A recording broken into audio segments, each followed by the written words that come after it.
All right, welcome back to the channel. So, we got a response from a member of the Deontay Wilder's team about the claims that the contract is expired between Deontay Wilder and Tyson Fury, and they say that is a lie. There is no October expiration date in that contract, and a bunch of other stuff, according to them, that Bob Arum was telling stories about in his interview with Blue Blood Sports TV. Let's talk about what he had to say in this video.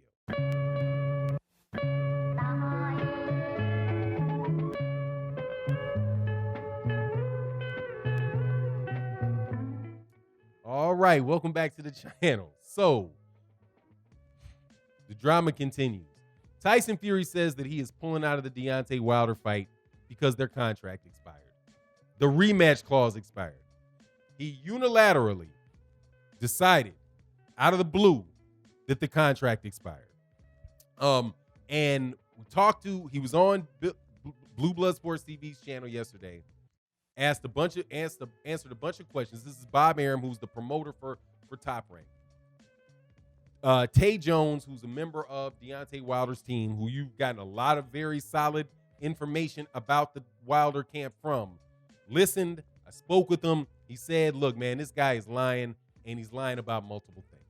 Okay, so we'll talk about in this video what he said he's lying about and what that means. Okay, but before I get into that, let me say this. If you guys believe that a $40 million contract, that big, that somebody like Fox, ESPN, the PBC, and all these guys are just going to let that contract expire and nobody know anything about it, nobody say anything about it ahead of time, and then just magically on one Sunday afternoon, pop, the contract expired? No, man, that doesn't make a lot of sense. Doesn't make a lot of sense at all. But before I go through this, I want to let it be known that I do not believe that this is Bob Arum that is pulling this stuff. Because I listened to Bob Arum in that interview, and I thought to myself, Bob Arum knows he's not telling the truth.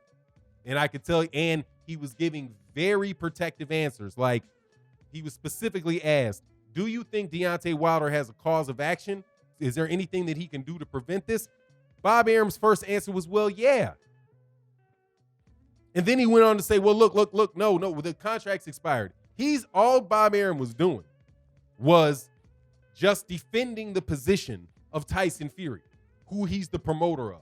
But he firmly put this decision not to take this fight on Tyson Fury.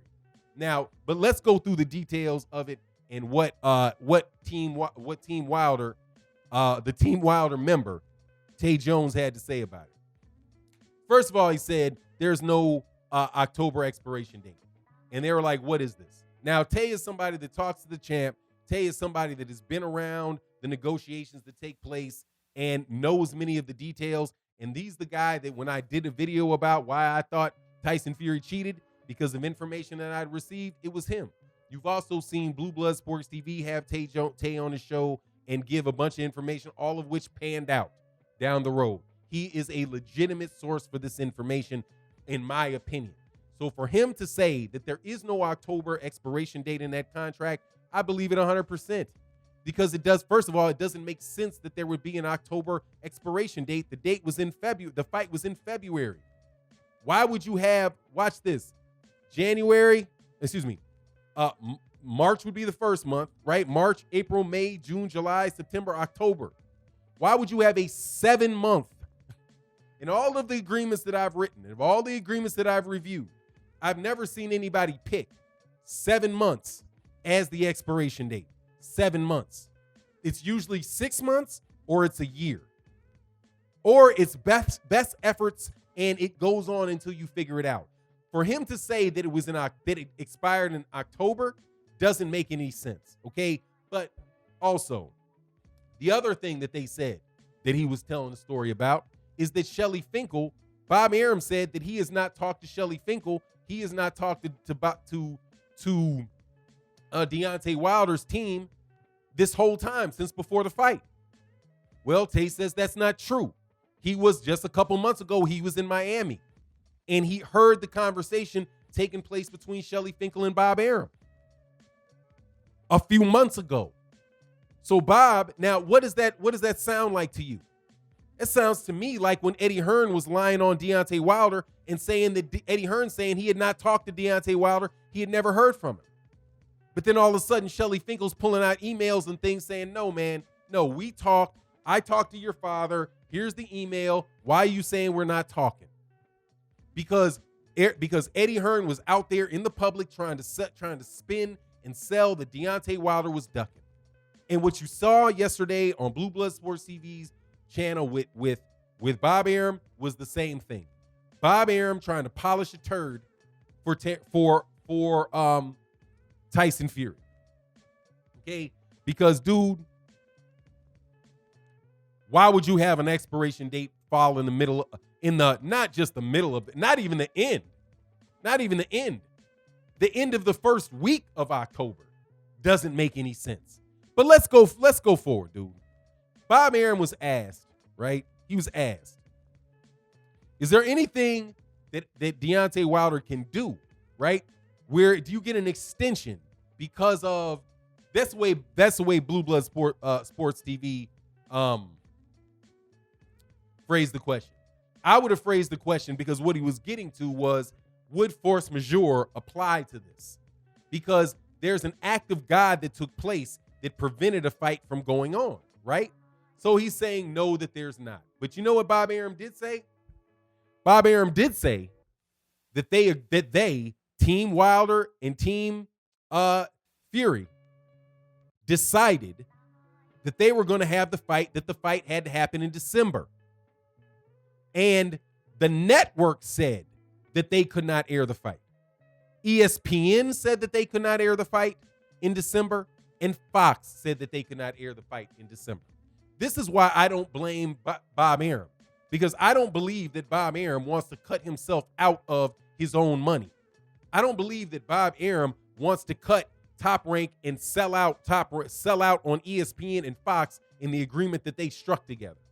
Because Bob Arum in the same interview talked about how the PBC could partner with Top Rank and ESPN could partner with Fox, and they could make the Errol Spence Jr. Terrence Crawford fight. But why would they do that? If you did that before with Tyson Fury and Tyson Fury backs out? How do you know that they're not going to do that again if they invest all this money in all this co-promotional stuff? But look, here's the thing. This is why I bring that up. There's something called acquiescence, okay? Acquiescence. If you, for example, do not explicitly terminate a contract, a lot of times it switches over just because it has an expiration date, but you keep paying, right? And they keep doing what it is that they're doing for you that you had to pay for, and you keep paying. Do you think that contractual obligation is now over with? No, it is not, because you acquiesced. Your actions will communicate to a judge that you did not intend for that contract to expire. Because in things are not explicitly laid out in agreements, it's up to the judge or the mediator, whoever it is, to decipher what the intent was of the parties. So what do you think the argument is going to be made when they pull out that Bob Arum, the promoter of Tyson Fury in the United States, said that his network could not air the fight? His network could not air the fight. And that they were in discussions about a fight with December 19th and looking for a date. And these negotiations were taking place and then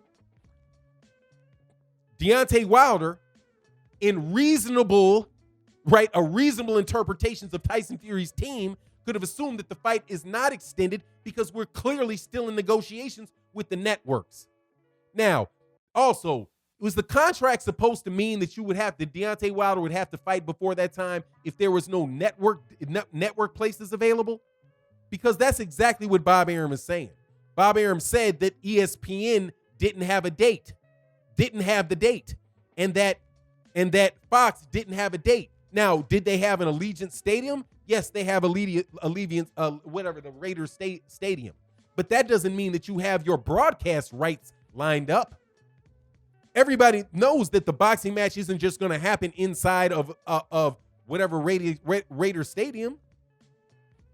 You know that that's not going to be the case. You know that that's not going to be the case. So why would you act like you don't know that there's an issue with when the fight can take place? Now, let me go into this. If you guys believe that Tyson Fury can just walk away from Deontay Wilder by proclaiming that he is out of his contract, you're nuts.